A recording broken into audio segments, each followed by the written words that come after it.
I was a very curious student, I guess. I used to go to the library all the time and take out as many books as I could. Although I wasn't interested in fiction, I would only read the nonfiction books. I was a very good student. I skipped grades, but I was also very interested in sports. I had very elaborate baseball leagues, which I learned a lot about probability and things from that, based on dice, rolling dice. Okay, so if the dice comes out so-and-so, it's a ball or a strike or a triple or steal a base. And I had very elaborate records of how the different teams did. And I found it quite remarkable that some of the players turned out to be really good players and some of the players turned out to be really bad players, even though they were all just rolls of the dice. And so I learned about statistics the hard way.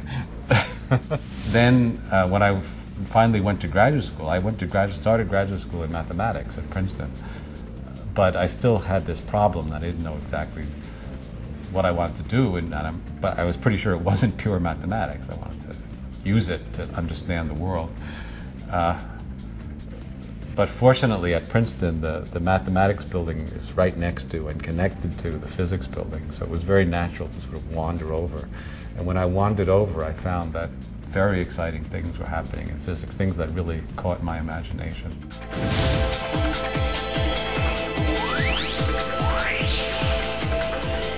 Well, it changes. It's very various. Sometimes it's immediately clear that you've solved a problem that people wanted to have solved. Sometimes it's far from clear. Sometimes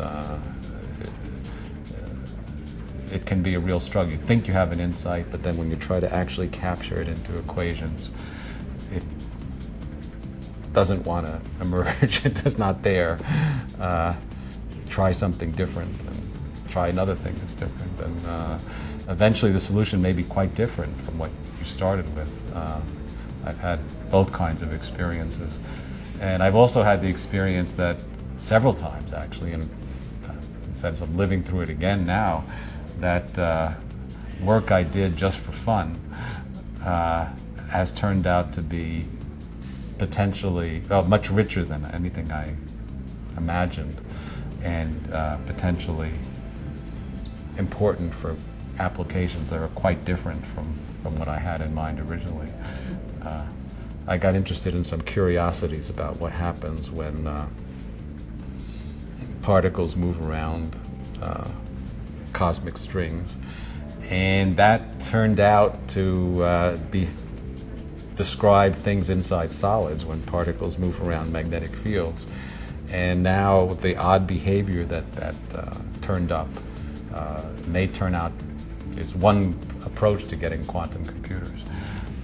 Very, very far from what I originally had in mind, but delightful to see how all this works out. And of course, once you've contributed to something, it really makes you interested in it, and you follow. I find I keep coming back to it and building on it. So it's really a great process to get feedback from nature and also to get feedback from your colleagues to amplify sometimes little seeds that you've planted.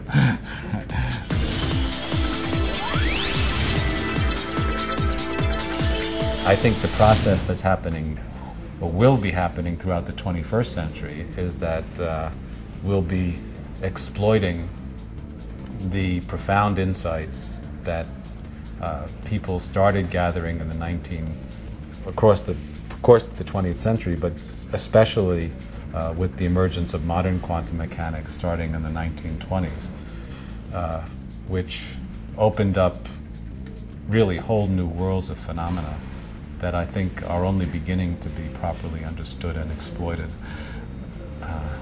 So there's enormous room for growth.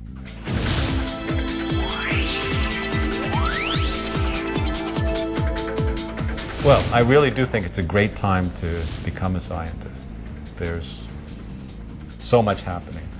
In fundamental physics, we're just about to open a great accelerator, which I feel very confident, or at least very hopeful, will discover whole new worlds, open up whole new worlds of phenomena, really be transformative.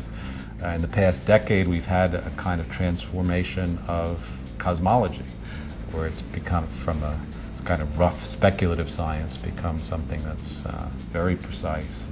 And these fantastic concepts of the Big Bang, and creation of the elements from quarks, and even maybe rapid inflation, these things have become very tangible, things we can actually see. And in the future, we hope to see ripples in space-time, gravity waves. That's on the agenda.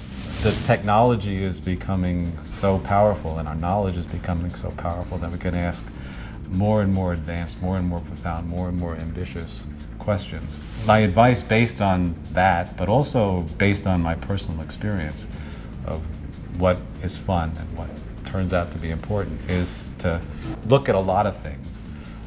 Don't make it a burden. Don't think that you have to, memorize the multiplication tables or detailed chemical formulas or physical equations, or the idea that just explore a lot. Find out what appeals to you. And you'll find yourself, if you have the bent for science, you'll find yourself getting very interested in something, and then it doesn't seem like work at all. It's play. It's thing you want to do, and then you're on your way.